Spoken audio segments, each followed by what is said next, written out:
नमस्कार बंधुरा केमन आছেন सबाई रत्नास किचेने आपनादेर स्वागत। आमार आजके रेसिपि इन्स्टैंट पिज़्ज़ा नुडल्स दिए एक इन्स्टैंट पिज़्ज़ा रेसिपि आज आमी आपनादेर साथे शेयर करब। आशा करी आपनादेर भालो लागबे।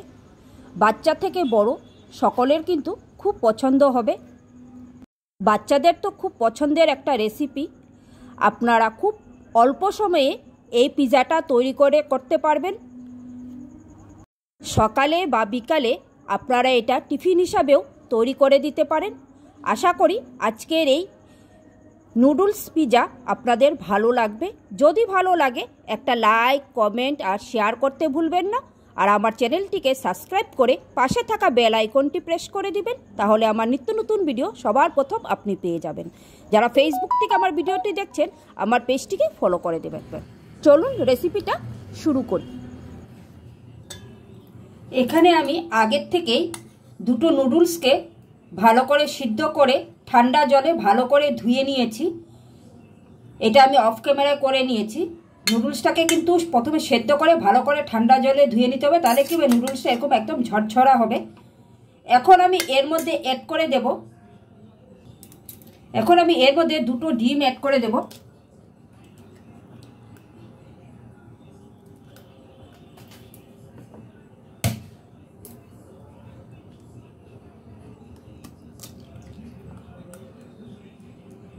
আমি এখানে 2 প্যাকেট নুডলস নিয়েছি, তার জন্য আমি দুটো ডিম অ্যাড করেছি।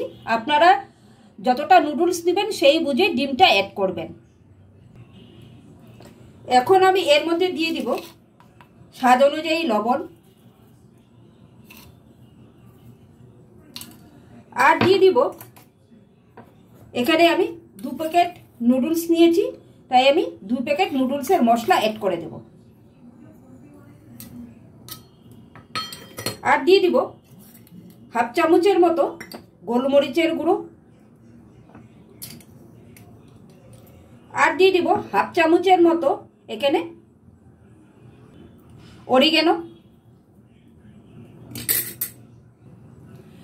আর এরকম একটা চিজ কিউব নিয়েছি, আর এই চিজ কিউবটাকে এইভাবে গ্রেটারের সাহায্যে একটু গ্রেট করে দিয়ে দেবো এর মধ্যে।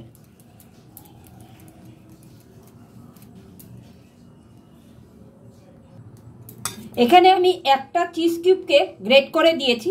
আপনারা আপনাদের পছন্দ মতো কম বেশি করেও চিজটা দিতে পারেন। যে যেরকম পছন্দ করেন চিজ খেতে সেরকম চিজটা যত বেশি দিবেন ততই বেশি ভালো লাগবে খেতে।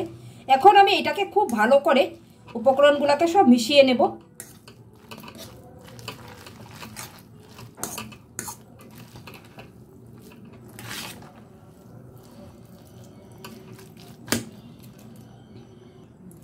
উপকরণগুলো আমার সব খুব ভালো করে মেশানো হয়ে গেছে।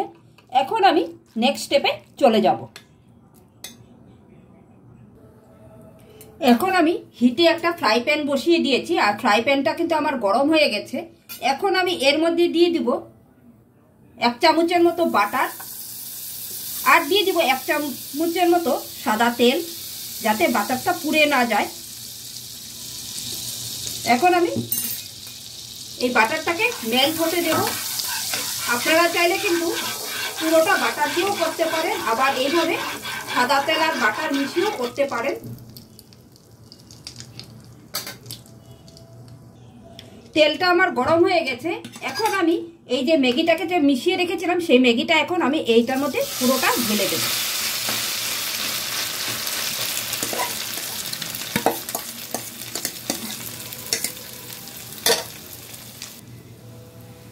ম্যাগিটা কিন্তু আমি ম্যাগির মিশ্রণটা আমি পুরোটা দিয়ে দিয়েছি। এখন আমি এটাকে এইভাবে সমান করে একদম সুন্দর করে একটা শেপ দিয়ে নেব।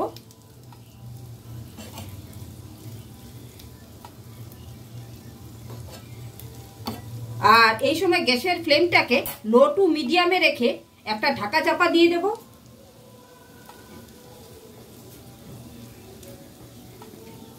আর এটাকে আমি এখন এইভাবে 10 থেকে 15 মিনিট রেখে দেব, যাতে এটা খুব ভালো করে তৈরি হয়ে যায়। আর গ্যাসের ফ্লেমটাকে লো টু মিডিয়ামে রেখে এটা তৈরি করব। বন্ধুরা 15 মিনিট হয়ে গেছে। এখন আমি ঢাকা চাপাটা তুলে দেব। আর এটাকে এখন আমি খুব আস্তে করে এইভাবে দেখুন এটাকে একটু উল্টে দেব। খুব সুন্দর করে কিন্তু উল্টে দিতে পেরেছি। আপনাদের যদি অসুবিধা হয় একটা প্লেট উপরে রেখে তারপরে এইভাবে উল্টে নেবেন, কিন্তু এটা অসুবিধা হবে না, এইভাবেই কিন্তু সুন্দর উল্টানো যাবে। তো এখন আমি এটার উপরে কিছুটা টমেটো সস এইভাবে লাগিয়ে দিচ্ছি। আপনাদের কাছে যদি পিৎজা সস থাকে আপনারা পিৎজা সসও কিন্তু এইভাবে একটু দিয়ে দিতে পারেন।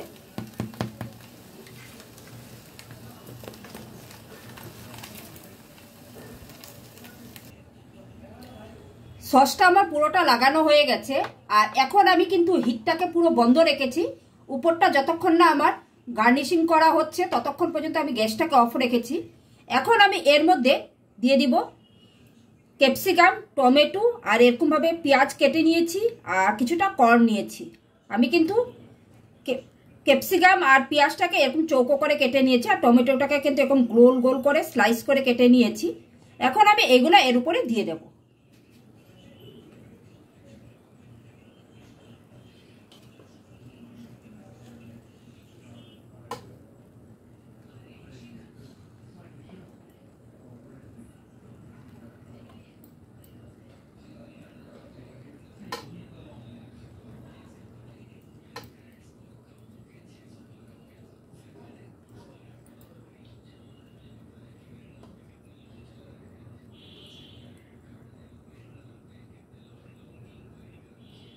ঠিক এইভাবেই আমি সব পেঁয়াজ ক্যাপসিকামগুলোকে এইভাবে আমি সাজিয়ে দিচ্ছি। আপনারা আপনাদের পছন্দ মতো করে কিন্তু সাজিয়ে দেবেন।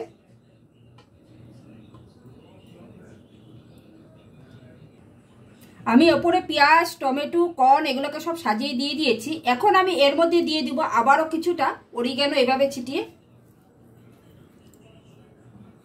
এখানে আমি আরো হাফ চামচের মতো অরিগ্যানো ছিটিয়ে দিলাম। আর দিয়ে দিব হাফ চামচের মতো গোলমরিচ,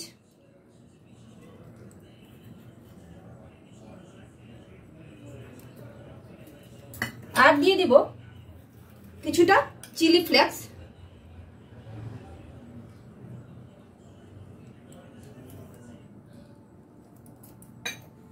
এখন আমি দিয়ে দিব এর উপরে এক টুকরা লেবু রস। এটা কিন্তু অপশনাল, কিন্তু দিলে কিন্তু অসাধারণ লাগে খেতে, আপনারা চাইলে দিতে পারেন।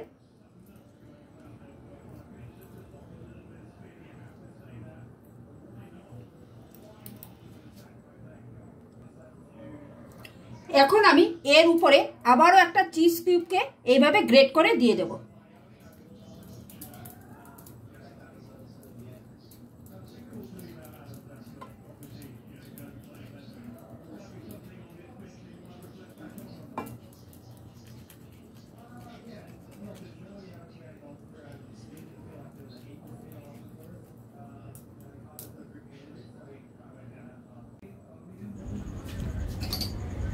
এতক্ষণ হিটটা বন্ধ ছিল, এখন আমি হিটটা অন করে দিচ্ছি।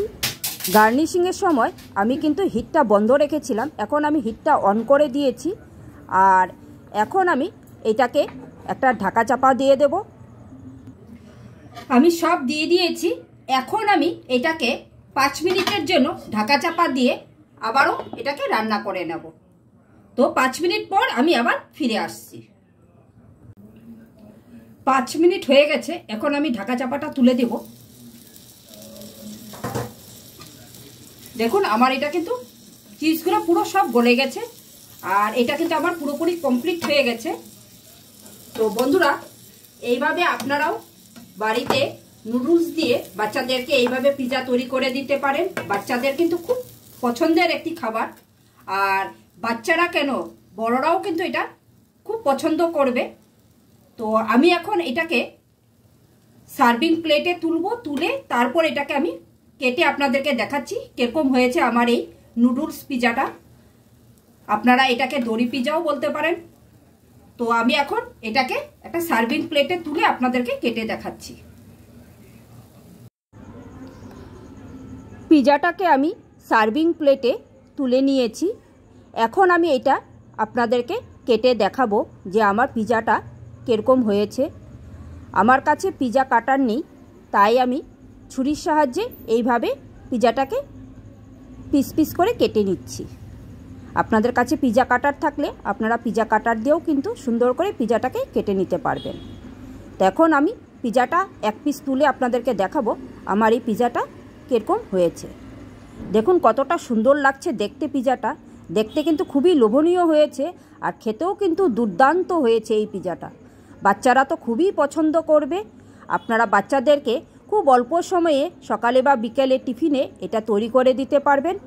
তো আজকের আমার এই পিৎজা আপনাদের কেমন লাগলো অবশ্যই আমাকে কমেন্টস করে জানাবেন। যদি ভালো লাগে একটা লাইক, কমেন্ট আর শেয়ার করে দেবেন। তো আমার আজকের এই ভিডিও আমি এখানেই শেষ করছি। আপনারা সকলেই সুস্থ থাকবেন, ভালো থাকবেন। আবার একটা নতুন ভিডিও নিয়ে আপনাদের সাথে আমার দেখা হবে। Thank you.